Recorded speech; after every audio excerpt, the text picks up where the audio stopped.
Nyumba eno ewemmense obuwumbi mukaaga obwa Uganda oba $1,000,000 emu n'ekitundu okukira ku mutindo guno gweriko. Nze lujja omulungi atulaba okwetoola ensi yonna mbabuzaako ne beebaza okubanga mugoya vidiyo zaffe ez'enjawulo. Olunaku olwaleero vidiyo gye mulaba tusinzira mu maka ga maama w'omugagga wa Success Motor. Success Motor batunda mamotoka era nga wano we tuli n'ennyumba gye mulaba kirabo kya maama nga tujaguza amazaalibwa ge olunaku olwaleero ate era mu mbeera endala ey'okulaba nga tucelebratinga emyaka Success Motor zemazeewo. So mukolo guno gwetabiseemu ebintu bingi nga tutunya mu kifaananyi ekyokuba nti ab'ebitiibwa famire mikwano bonna weebali ng'era omugenyi omukulu ye yali minisita owa tourism ow'ekitiibwa Kiwanda n'ab'ebitiibwa abalala ab'enjawulo abali mu maka gano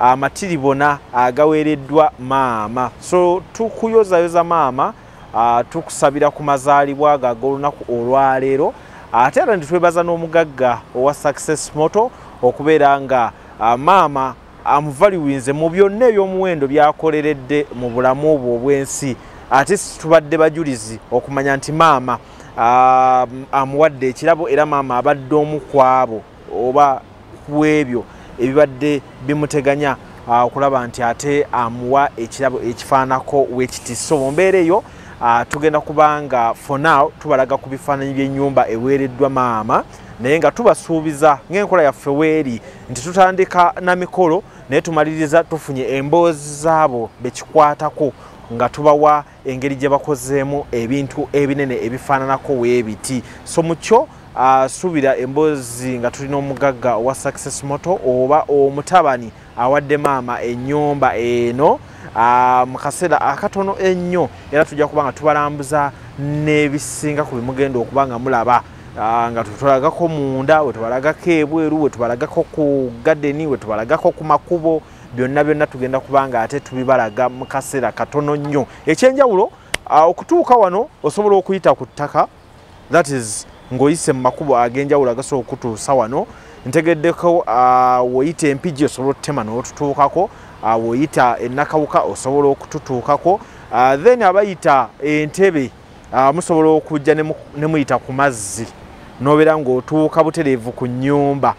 Ku mazzi otuuka butereevu ku nnyumba kyova nti ennyumba eriraanye amazzi oba eri ku lubalama lwa nnyanja kyoyinza okuba nga ate ogamba mu kifaananyi ng'ojjayo ebituufu oba ekifaananyi ennyumba mweri essaawa eno wano we tuli. So abasajja bakola ssente, abasajja bayinamu, abasajja baagala era kino kindaze nti kyoyagala osobola okikolerera n'obeera ng'okituukiriza mukyo. Sofa kyennaakalaba oba kyenjize mu kifaananyi omwami ono kyataddewo eri maama we.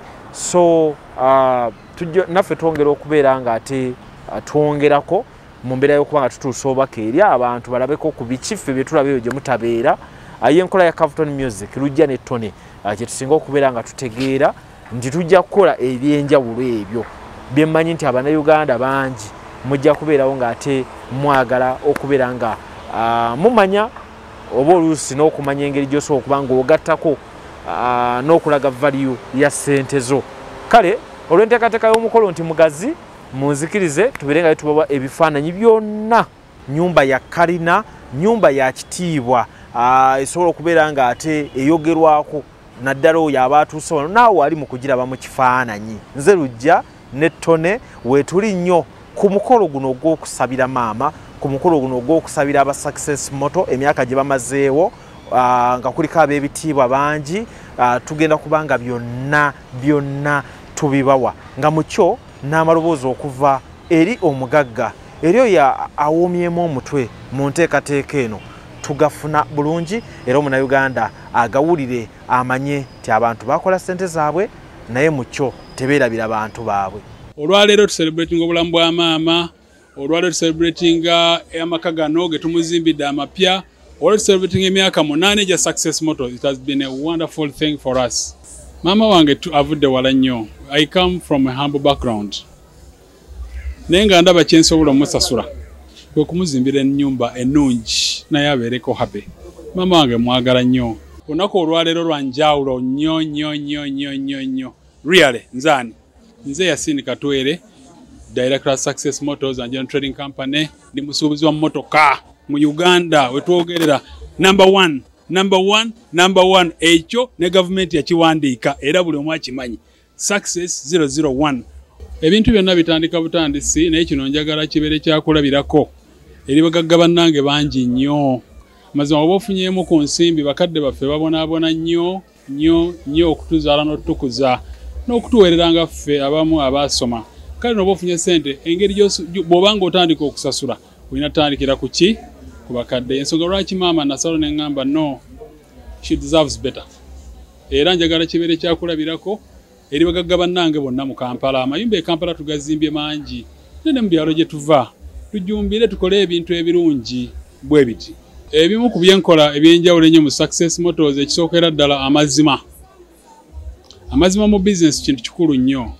Okwagala abantu kintu kikulu nnyo nti omuntu buli bw'omwagala era n'oyagala n'omulimu gwo tosobola muntu muguza mmotoka etatuukidde na mutindo ogwalisaanidde okugula mu mmotoka. So Success Motors tunda emmotoka nga nnungi eziri ku mutindo omulungi, tugaba after sales services. Nti bw'ojja n'ogula emmotoka Success Motors ojja kumaliriza nga era okoze eki. Ate ensaba era okukubiriza bannaffe abasuubuzi tuyige okwongera okuzimba omulimu.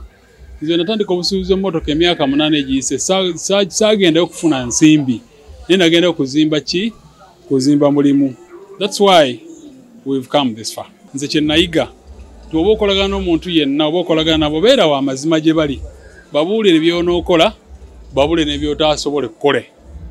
Abayimbi b'eggwanga basumbwa singa tobabuulira kituufu. Omuyimbi bw'ajja gye ndi oba abazannyi b'emizannyo bwe mba nnyina kye siikole mugamba ekyo sijja kikola oba ekyo nja kikola ki? Nja kikola. Munno nno bw'omubuulira taba tagenda kusumbuwa. Naye abayimbi bantu balungi, bannakatemba ne bannabemizannyo kubanga balina amannya amalala, celebrities. Kale nno bw'omwesigamako naye aba yagenda kukola ki? Promoting. Abamu ku bo bayinza okuba tebalina nsimbi naye ng'ate erinnya lye balina lisobola okukolera ddala ensimbi. That's why fenga Success Motors twewaayo okubeera nga from time to time tuwagira nnyo abayimbi mu ggwanga. Era ekyo mujja kiraba nakizuula and it is paying very highly. Tuba tufunye we give back to the communities. Era engeri emu ku zo tutera okuwa abayimbi kubanga buli bakuba obulango ne tukola ensimbi naffe tuba ne tulaba nti okusinziira ebbanga tutambudde ne gundi ono kino kye tufunye, and that's how we give back. I'm 38 years now. Like they normally say that life begins at 40. I know in the next 2 years my life is about to start, and it's going to start because the foundation I've built is quite strong. I know I'm going to be a very strong Ugandan. Ngenda kugasa eggwanga lino Uganda nnyo wakati gw'omusingi nga bwe tugulaba mugumu. As Success Motors, we are very honest.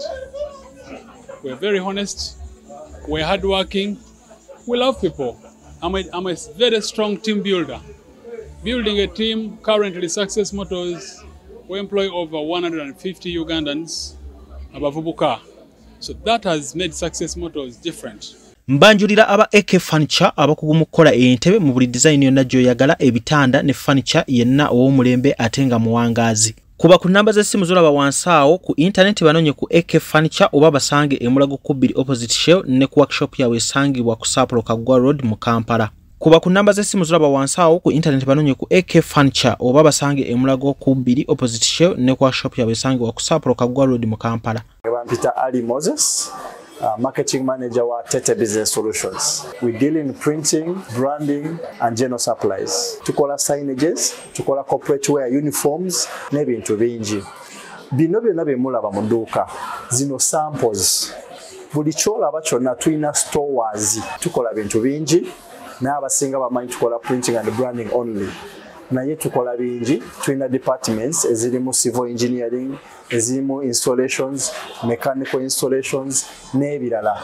Tuli located at Lighthouse Arcade behind Charm Towers, C12. Era bw'otuuka ku C12 obupande waffe bwonna oba obulaba. Amannya nze Nsuuga Mustafa, nkola ne Alihira Holdings Uganda Limited. Tuli bakozi ba biodigester wamu n'okuzimba okw'enjawulo. Tuli mu kizimbe kya commercial kwegamba kale arcade mu lulimi olumpimpi. So olwaleero tuli wano eno nga tuli mukola biodigester. Ekyenjawulo ekiriwo nti yo eri mu basement wakati okusinziira nga bulijjo abantu mu kiraba ti eno parking lot. So eri wansi eri parking lot eri mu basement. Leero tukoze size y'abantu 5 ng'era erina capacity okusavinga ekizimbe kino kyonna nga wekinaabeera. Wano eno ng'era emigaso gya bulijjo gya biodigester tebagenda kunuunamu.